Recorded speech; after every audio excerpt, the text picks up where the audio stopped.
Hey folks, it's Nate. Thanks for joining me at the art table again today. The pulps were once an incredibly popular medium of entertainment, known for publishing stories printed on inexpensive leftover paper at incredibly cheap prices.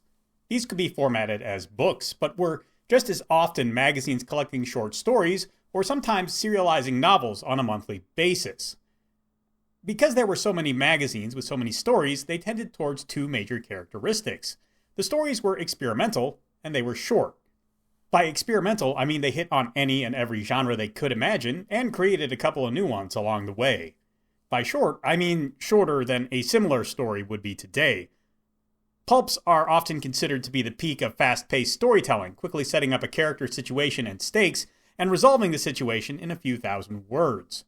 Pulp novels rarely last longer than 80,000 words, and frequently got down to 50 or even 40,000.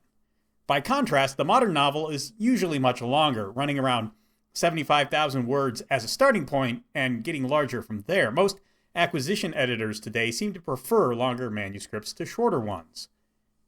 There is a fair argument to be made that the shortest story that says all it needs to say and no more is the ideal. From this point of view, long novels are not ideal. In point of fact, there are a lot of modern writers who admire the pulp era and strive to recapture some of the brevity and verve of that unique time in their own writing. I've spoken of this trend before. Brevity being the soul of wit, I do wish them the best. However, I think that trying to write in a style from a century ago for the modern reader is a bit of a mistake. After all, the ideal length of a story is the length that says all it needs to say. The question is, how much do we need to say? And does that change from one era to the next? This is a topic none of the pulp aficionados stop to examine, so let us do so for just a moment or two. At the dawn of the 20th century, the world was a much different place. There were no high-speed intercontinental communications, for example, and schools of pedagogy tended to agree on an established set of classic literature and preferred interpretations. In short, cultures were more homogeneous and shared many more cultural touchstones. The importance of this cannot be understated.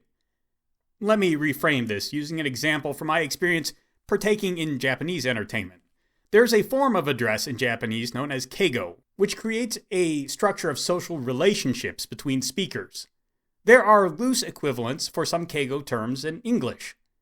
The san suffix could be thought of as a gender-neutral version of a respectful Mr. or Mrs., while the term sensei refers to a person of learning and is often used for a teacher or a doctor.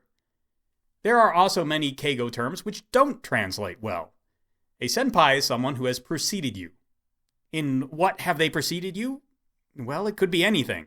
A senpai could be an upperclassman, a colleague with seniority in the workplace, or just another person with the same hobby who's been involved with it longer. A kohai is the opposite of a senpai, someone who came after you. The culture of Japan places a lot of importance on the relationship between senpai and kohai, loading implied duties of respect, care, and even affection behind these two words. This cultural weight cannot be directly translated into an English word, and often results in one of two things. Either the words will be left as is, with footnotes or endnotes explaining their meaning and implications, or clunky and ill-fitting equivalents will be forced into the dialogue. Neither one fully encapsulate the ideas the words imply, and both are also a little bit clunky. All this comes from just two words in the keigo system, which is full of dozens or hundreds of such terms from different time periods and different dialects. It's a lot to take in for new readers. Both methods of adopting keigo come with considerable drawbacks, but the concepts cannot be omitted from the story or the character dynamics will not make sense. This is to be expected from a work written in another country. They say the past is a foreign country as well. As I mentioned before, the pulp writers were drawing on shared traditions, shared culture, and shared education. If they mentioned Achilles, for example, we could be reasonably sure they were all drawing from the same source. The Iliad was still on most secondary educational reading lists. Just as importantly, there were very few other interpretations of the character of Achilles to muddle the meaning and significance of his name. Furthermore, pulps were primarily publishing to people in their immediate area. Books rarely went overseas due to the expense of shipping them, just for starters, but also due to foreign language and legal barriers, it tended to be impractical. Of course, in the modern era, these obstacles no longer exist. Everything from distribution to copyright law is much simpler, and that has made audiences much broader and yet much narrower. Past audiences were quite restricted in what media they could afford and access. By necessity, those audiences engaged with a much broader array of media and were much less picky about its genres and quality. In the modern era, when an audience can easily access media from anywhere in the world, new problems arise. You can no longer be sure what cultural context your audience comes from. If they find themselves unable to parse your prose, there's a real possibility they will simply set aside what you have to offer and move on to something else. Dense prose, full of allusion that doesn't make sense or requires research to understand, rarely holds attention now. Audiences are looking for something they can relate to what they know, and yet anticipating what they know is harder than ever. Even if your goal is to tell your story in the fewest words possible, you must still face the reality that more words are needed to explain yourself now than in the past. Added to these hurdles is the reality of modern-day mediums. Brevity may be the soul of wit, but prose is ill-suited to the modern conception of brevity.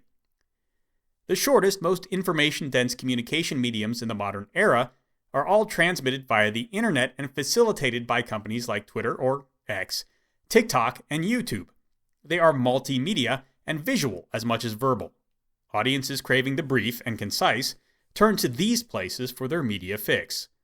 Rather than compete along the lines of brevity, most successful prose opts for depth, the one angle of communication where it remains pretty much unrivaled. By exploring ideas as thoroughly and deeply as possible, prose can still compete for audiences when up against these much more concise, information-dense mediums. It's all well and good to admire punchy, fast-paced storytelling. Again, I have no beef with the pulp fans who want to explore that style of writing in their own work and come back to that writing over and over again. However, I am not one of those writers who believes we are on the cusp of another golden age of pulp prose. The media and cultural environment just doesn't seem to suit it. Audiences who want that kind of story can get it many other places in forms that capitalize on the strengths of pulp far better than the written word. I believe we are now in an era of deep prose, and that is the style of writing I strive to achieve. Perhaps your experience is different, and if so, please let me know. In the meantime, I will keep my own attention focused on my work. And if you're curious what that looks like, there is a link in the description down below where you can check out my book Have Spell Will Travel, an anthology collecting 4 novellas and 4 short stories chronicling the adventures of one Roy Harper, a mercenary in the West that never was. Let me know what you think of pulp prose down in the comments below. There's a like button and a subscribe button down there. You can use those as you see fit, and I'll talk to you later.